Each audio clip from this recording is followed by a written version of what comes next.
I'm a fire ecologist in the School of Forestry at Northern Arizona University, and since at parties I get a really blank stare when I say I'm a fire ecologist, basically I study the interaction of fire with environments and ecosystems, and so that's my scientific background. I'm also the lead on the Southwest Fire Science Consortium, and the consortium is completely about the translation of science to managers and getting information from managers on science needs. So it's a full circle collaboration between managers and scientists. And so I have spent a lot of my time over the last 6 years thinking about how to translate science. This is my only science slide. It's a tiny little bit.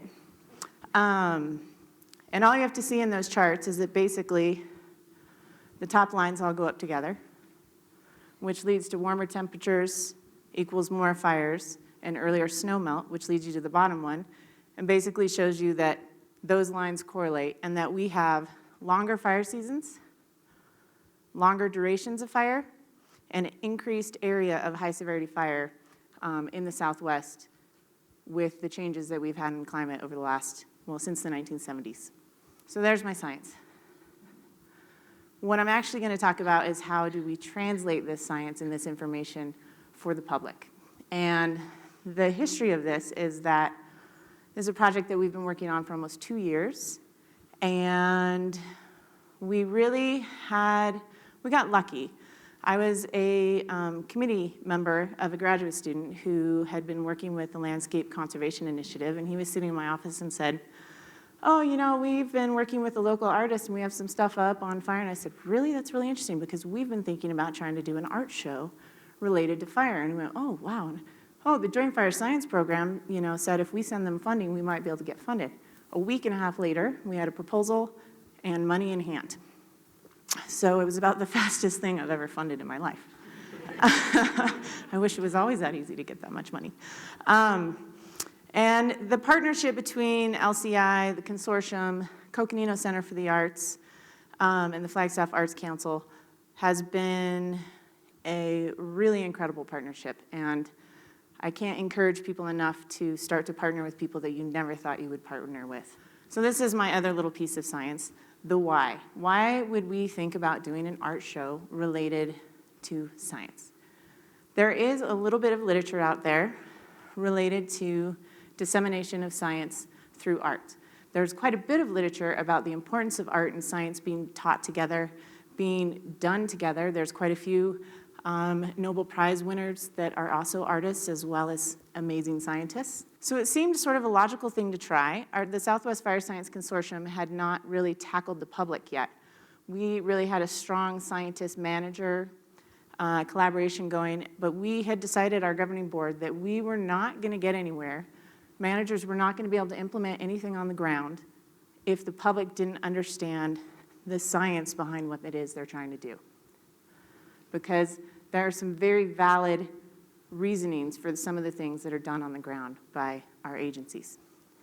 So we wanted to explore art as a novel way for communicating science. We wanted to present the ecological process of fire and in climate change.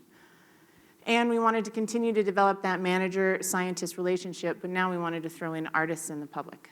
So the why, continuing on, this is the big piece to this, is we wanted to ask people like you, sitting here, to think about your relationship and your understanding of our future communities with fire. And communities is highlighted there because I'm an ecologist. I think of communities like vegetation communities and habitats and things like that, but there's also a social community that's absolutely critical for us to be able to manage our ecological communities. So I wanted people to think about, and the group that was working on this wanted people to think about, what really is our role in shaping what our ecosystems are going to look like with climate change. And how are we currently adapted to fire? Is it through large crown fires with high severity fire that leave black sticks in our forest and result in, how many people recognize that picture? Right? Schultz fire? Result in great overland flows and extreme runoff and erosion into communities? Is that what we want our adaptation to fire to be? It's what it currently is. Or do we want our adaptation to fire to be understanding the value of that beautiful fire that's in the top picture there? And accepting fire and the smoke that comes with it, because where there's fire, there's smoke, on a level that is much less than you would get in a wildfire, for acceptable kinds of ecological interactions, as you see there where they're lighting fire right next to a house. That's from the Flagstaff City Fire Department doing fuels work here in Flagstaff. So we have to really think about what is that relationship that we want to have with fire, and there are ways that we can support this relationship versus the previous one. So the how did we do this? Well, we worked with the Flagstaff Arts Council and we put out for a call for artists. And we had a competitive selection process. We ended up with 11 artists. One was a student at NAU, which I challenge you to figure out which one that was because she did amazing work. And we did a fire science boot camp. So basically, we took 11 artists, fire managers, and fire scientists and took them out into the woods. And we started right outside the building over here and did some tree coring, looked at burn piles, talked about the basics of fire ecology, how plants are affected by fire, that ponderosa pine has thick bark and has high canopies and is generally should be spread out in the forest more openly, clumpy, groupy. And over about a 3 to 4 day period, we took these poor artists from introductory fire ecology and fire management to, I basically gave them about almost 2 semesters worth of information. So they were spinning, but it was really fun to watch. It actually was, because we'd get together at the campfire at night, and we spent 2 nights up there on the north rim of the Grand Canyon.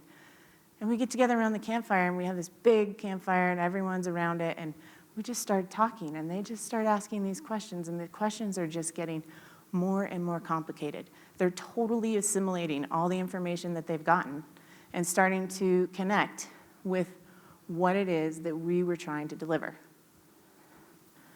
So during the boot camp, we did have some free time where artists were able to kind of sit and explore a little bit, check out some of the fire effects that they saw on the north rim of the Grand Canyon.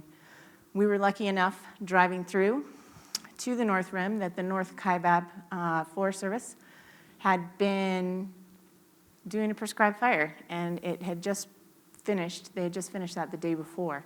So when we came through, it was still smoking, and there were still some tree stumps and other things sort of smoldering. And so we were able to walk down a road that went right into this burn area for a little ways. I had to explain to them that you can't really walk into it yet because you can burn your ankles in tree holes. But they got really excited. I mean, starting off with just smoke and not even any fire, it was amazing how excited everyone got. And we were able to talk about fire effects. We were able to talk about reasonings for doing prescribed fire, management implications, social implications, because that prescribed fire was just north of the warm fire. Is anyone familiar with the warm fire? Right, so a fire on the North Kaibab where there are some pretty large patches of high severity fire when they were learning how to best manage fire. So they had rebuilt their trust with that community enough to be able to do prescribed fire in that area again. We had manager talks, so that's Dave Robinson on the North Kaibab standing in the middle of a large high severity patch of the warm fire. We presented them with all sorts of maps of fuels treatments, other information, and then we asked them, what did you think about all this? Should we have done this a different way? Are you so full of information that you can't process it? And one artist said, it was especially strong in taking us farther than the media reports most of us see and gave faces and personalities to those involved in firefighting and forest planning. So to me, that's a win. Because what do you see on the media? You see big flames and crown fire, and you don't always see the good, beautiful fire. So to continue the how, we had 11 artists. They learned fire science at Fire Science Boot Camp, and then we said goodbye for a year, which was really hard for me because I'm a control freak. And I was thinking to myself, what are these artists going to come up with?